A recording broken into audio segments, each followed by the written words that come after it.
Waduh, keberanian Saldi Isra dalam ajukan dissenting opinion jelas berbeda dan lebih keras dari yang lain, terutama dari Hakim Ketua Soehartoyo. Saldi Isra bahkan menilai tidak independennya Hakim MK yang bisa saja masih dalam tekanan penguasa. Seperti yang disampaikan mantan Hakim MK yang diancam keluarganya saat akan memutuskan sengketa PHPU di MK. Bahkan Saldi Isra dikabarkan rela mundur sebagai Hakim MK bila para hakim terus saja alami tekanan oleh jaringan kekuasaan. Ternyata itu hanya sebuah opini saat Saldi Isra benar-benar akan mundur saat ditunjuk sebagai Hakim MK dahulu. Kirain hakim sekelas Saldi Isra, Arief Hidayat dan Eni Nurbaningrum beneran mau mundur karena bertolak pendapat dengan hakim lain. 3. Ada angin segar nih kepada kita semua. Tidak tahunya pas putusan kemarin mereka menolak, 5 hakim menolak dan 3 hakim dissenting opinion. Lalu Soehartoyo, ketua Hakim MK, itu pernah terseret kasus BLBI. Dan tadi saya coba cek pemberitaannya, benar saja. Dia pernah terseret kasus BLBI dan juga pernah dipanggil KPK. Andai Soehartoyo tidak belok, ya kan? Maka sesungguhnya permohonan kita harusnya dimenangkan, ya. Harusnya kita yang menang. Kenapa begitu? Karena ada 3 hakim yang mengabulkan permohonan 01 dan 03. Ya, kami berupaya semaksimal mungkin untuk itu, dan mohon teman-teman juga bisa pahami nanti prosesnya dicermati, kemudian bagaimana ketika putusan itu dijatuhkan. Kalau realnya kan susah, soal independensi itu kan sesuatu yang abstrak kan, konkretnya baru actionnya ketika kami sudah menjalankan proses itu dan kemudian menjatuhkan putusan, nanti baru bisa dinilai putusan itu. Senin akan mengajukan menyatakan mengundurkan diri dari Bawaslu yang baru di Istana Negara dari Selasa pukul 10. Saya harus nonaktif. Pembagian bantuan sosial atau bantuan lainnya kepada para pemilih dengan menggunakan kantong yang identik dengan identitas pasangan calon tertentu, penyelenggaraan kegiatan massal dengan menggunakan baju dan kostum yang menonjolkan keberpihakan kepada pasangan calon tertentu, pemasangan alat peraga kampanye di kantor-kantor pemerintah daerah, serta ajakan untuk memilih pasangan calon di media sosial dan gedung milik pemerintah. Yaitu 3 profesor. Profesor Arief Hidayat, hakim yang paling senior, kemudian Profesor Saldi Isra, hakim senior nomor 2, nomor 3, nomor 2 Soehartoyo, Anwar Usman mungkin, tapi kita nggak hitung Anwar Usman karena Anwar Usman itu katakanlah dia lagi disetrap, ya. Selain soal netralitas PJ kepala daerah, terungkap juga sebagai fakta di persidangan adanya pengerahan atau mobilisasi kepala desa antara lain seperti di Jakarta dan di Jawa Tengah. Berbagai bentuk ketidaknetralan tersebut telah dilaporkan kepada Bawaslu dan sebagiannya terbukti. Terhadap laporan yang terbukti tersebut, Bawaslu telah merekomendasikan kepada instansi terkait seperti Komisi Aparatur Sipil Negara untuk menindaklanjuti karena terbukti melanggar peraturan perundang-undangan lainnya.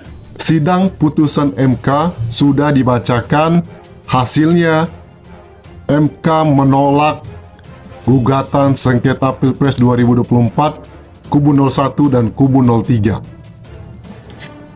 Dan di sidang tersebut ada 3 hakim yang dissenting opinion. Kemudian Soehartoyo, kemudian Saldi Isra, kemudian Profesor Eni Nurbaningsi.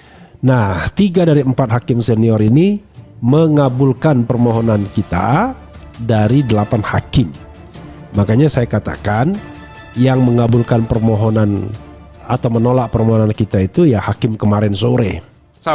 Saya menemukan bahwa terdapat masalah netralitas PJ kepala daerah dan pengerahan kepala desa yang terjadi antara lain di Sumatera Utara, Jakarta, Banten, Jawa Tengah, Kalimantan Barat, dan Sulawesi Selatan.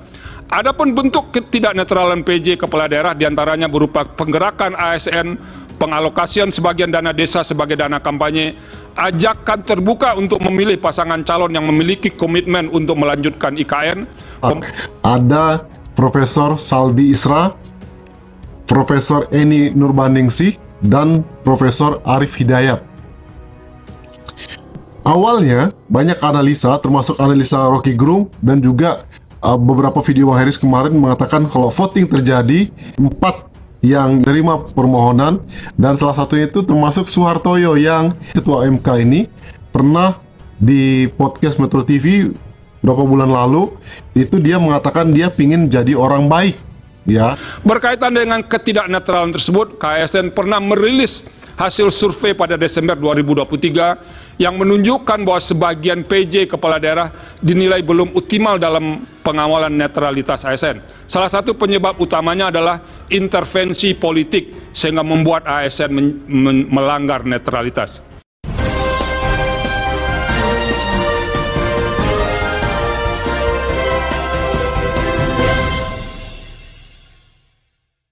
MK harus independen dan bebas tekanan saat tangani sengketa pemilu. Majelis Hakim Mahkamah Konstitusi didorong independen menangani perselisihan hasil pemilihan umum. Majelis Hakim Konstitusi harus mendeklar kepada publik dalam persidangan yang terbuka untuk umum sengketa hasil Pilpres 2024. 8 Hakim Konstitusi yang memeriksa dan mengadili perkara perselisihan hasil Pilpres 2024 berada dalam keadaan bebas tanpa tekanan dan trauma apapun, ujar Koordinator Tim Pembela Demokrasi Indonesia Petrus Celestinus. Petrus mendorong Ketua Majelis Hakim dan anggota Hakim Konstitusi mampu melepaskan diri dari kemungkinan terjadi campur tangan siapapun dalam memeriksa serta mengadili sengketa Pilpres 2024.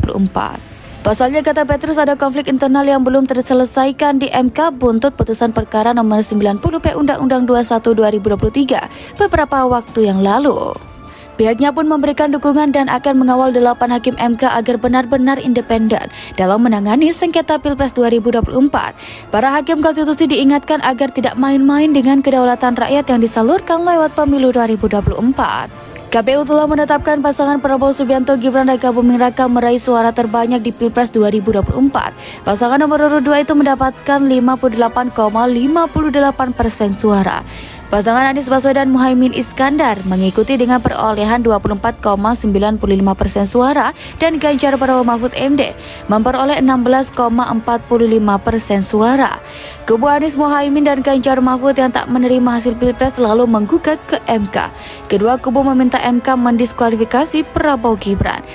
Mereka menduga banyak terjadi kejanggalan terutama dalam pelanggaran TSM. Sementara itu, kubu Prabowo Gibran menilai tuntutan mendiskualifikasi pemenang Pilpres mengada-ngada. Lalu Refli Harun menuding ada upaya intervensi Hakim MK sejak awal sidang. Tim hukum kuasa Anies Baswedan Muhaimin Iskandar alias Amin menuding adanya intervensi kepada Hakim Mahkamah Konstitusi dalam membuat putusan dari permohonan sengketa Pilpres yang mereka ajukan.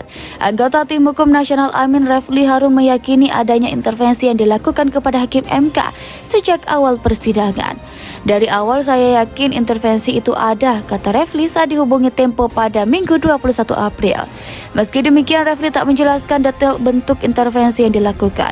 Dia juga tak menjawab mengenai pihak-pihak mana saja yang memungkinkan melakukan intervensi pada Hakim MK. Sementara itu, Ketua Tim Hukum Nasional Amin, Ari Yusuf Amir, enggan mengomentari adanya peluang intervensi yang dilakukan kepada Hakim MK. Terlepas ada atau tidaknya intervensi, dia menyebut Amin masih percaya pada integritas yang dimiliki oleh Hakim MK. Ari juga meyakini MK akan mengabulkan permohonan yang mereka ajukan. Dia optimis putusan akan dibuat adalah putusan yang berani menyuarakan keadilan. Seperti diketahui, sidang sengketa Pilpres tengah bergulir di Mahkamah Konstitusi. Putusan perselisihan hasil pemilihan umum atau PHPU. Sedangkan pada hari Minggu 21 April, 8 Hakim Konstitusi masih melakukan rapat permusyawaratan hakim alias RPH guna memutus perkara PHPU Pilpres. Adapun 8 hakim tersebut adalah Suhartoyo, Saldi Isra, Arif Hidayat, Eni Nurbaningsih, Danilius Mik Pancastakifuk, Muhammad Guntur Hamzah, Ridwan Mansur, dan Asrul Zani. Independensi serta kemandirian Hakim MK saat memutus perkara PHPU sepertinya harus benar-benar steril dari kekuasaan dan pengaruh-pengaruh seperti intimidasi dan ancaman dari berbagai pihak dengan tujuan menjamin kemerdekaan pada hakim dalam buat putusan. Akan tetapi kejadian selama ini benar-benar sangat bertolak belakang